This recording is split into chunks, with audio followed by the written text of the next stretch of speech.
Vacant mobile homes can be some of the best deals that you'll ever find, but they also come with hidden risks and can eat at your profits if you're not prepared. In this video, I'll show you the real risks that come with buying vacant mobile homes and how to flip them for big profits, just like I do all the time. My name's George and I've been flipping mobile homes since 2017. And the truth, some of my best deals and biggest profits have been vacant mobile homes. I've even bought as many as 7 vacant mobile homes in one day. And on those deals, I clear between a $30,000 to a $40,000 net profit. But to make money like that, you need to know the risks and what to budget for. So let's dive into it. When a mobile home is vacant, that means all of the utilities are usually off.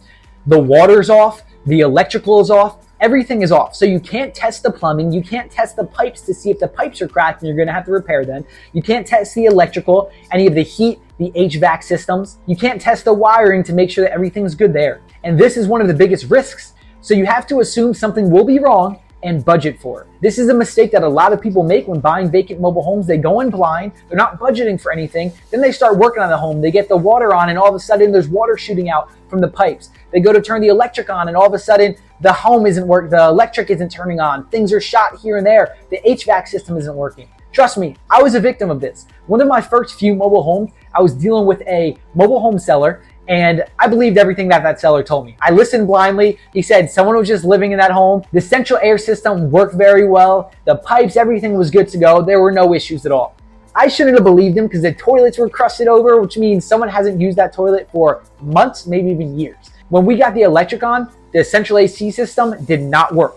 When we turned the water on, there were leaks under with the plumbing. There were cracked pipes because they didn't winterize it properly. I didn't think that these things were going to be an issue. Now, luckily, I got this home for a great price, $1,400, and I still made a $28,000 profit on it, but I went in blind trusting the seller. Don't trust the seller and what they say. Make sure you have your budget aside and you know what to look for when you're going in a vacant mobile home. Again, you can't turn these things on, but you can look for certain things. Like that central AC unit, they took off the shell on it and there was nothing, there's nothing underneath it. So it's just a shell of a central AC unit.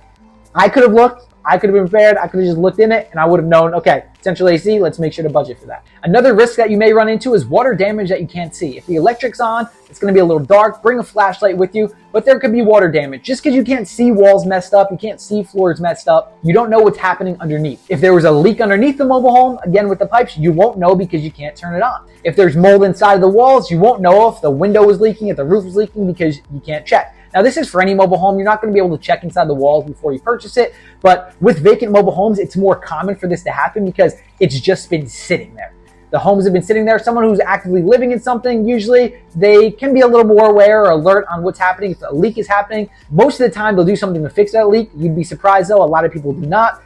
If it's vacant, it's just sitting there, it's a lot more prone to these damages. It's not always obvious when you're walking through, but it can cost you a decent amount of money to fix some of these things. If you have to put in new windows, if you have to take off the wall, there's mold, everything inside there, you got to get that remediated. If you have to change a bunch of soft spots in the floor and put new plywood down, if you decide to do a full gut renovation and then you take up the tub and different things of that sort and it's just the floors are rotted, there are different things that you're going to have to handle and deal with. And again, homes are more prone to be doing so if they've been sitting vacant for a while. Everything's just been stale, stagnant, humid, cold, everything of that sort, expanding, contracting. So there's a lot more issues that can occur, again, if these homes have been sitting vacant. And another thing that you'll run into with these vacant mobile homes is pests. Whether it's bugs, birds, bees, whatever it is, a lot of times they're there. That's something that you can see when you walk in. Sometimes it may be hidden. You'll see rat droppings or mice droppings all over the place, maybe some beehives inside that home. They're a lot more prone to this because, again, no one's in there, no one's cleaning anything up, no one's taking care of anything. Now, it's not going to be a huge cost depending on how bad the pest problem is, but that's just something else that vacant mobile homes are more prone to having than a home that someone is living in because, again, it's just been sitting there. So animals are able to go in. There may be some cats in there. They come in underneath the mobile home if everything's not structurally done over there, if the skirting's not up to par the way it can be. And on top of that, pests, including humans. There could be humans that are staying inside those mobile homes. I've gone to some mobile homes where there's beds in there, clothes in there, pillows in there. One time we walked into a mobile home and there was someone in that mobile home and they ran out the back door. So it's more prone to things living in there, from pests to creatures to humans living inside these mobile homes because they've been sitting in there. No one's taking care of them. No one's in and out of these mobile homes. Now, obviously, there are also things that you will notice right away. So if you're walking through the mobile home, you know how to look for things. There'll be soft spots in the floor that you'll be able to feel. If there is mold on the ceiling, black mold typically, if it's been sitting there for a while on the walls, you'll be able to see those things. Those things aren't hidden, but plan for them in your budget. When you see this, know that they're going to cost X amount of dollars and plan for that in your budget. Vacant mobile homes are more prone to this than homes that people are living in. That's what I'm going to continue to allude to, is vacant mobile homes are more prone to certain things because they have been sitting there. One thing that you can do if you are in a place where it gets cold, in an area of the country where it does get cold, check if there's heat tape on the mobile homes. Check if the heat tape's on. If it's not, then typically those pipes are going to be cracked, or the hot water heater is not going to be usable. The furnace may be cracked as well because it's just been sitting there and it got really cold. The water could have frozen inside of them and then cracked those pipes. So again, if there's no heat tape or it wasn't winterized, which is draining the plumbing, they put certain things inside of it so the water doesn't freeze. If it wasn't winterized, then chances are some pipes are going to be cracked inside that mobile home. I bought mobile homes with cracked pipes and busted furnaces, and we knew going into it because we know what to look for. And again, we know if it wasn't winterized in certain areas that we purchase in, these issues are going to be there. If not, we definitely plan and budget for it. And if it's not an issue, then it makes it that much better. When you're purchasing these vacant mobile homes, always work on getting a discount for them. If you're purchasing from the park directly, you can typically get a good discount on it because it's been sitting inside their park. Ask for free lot rent if you built a relationship with them. This is something that we do. The park will say, hey, we have this home for $12,000. We'll get it for $5,000 and get 3 free months of lot rent.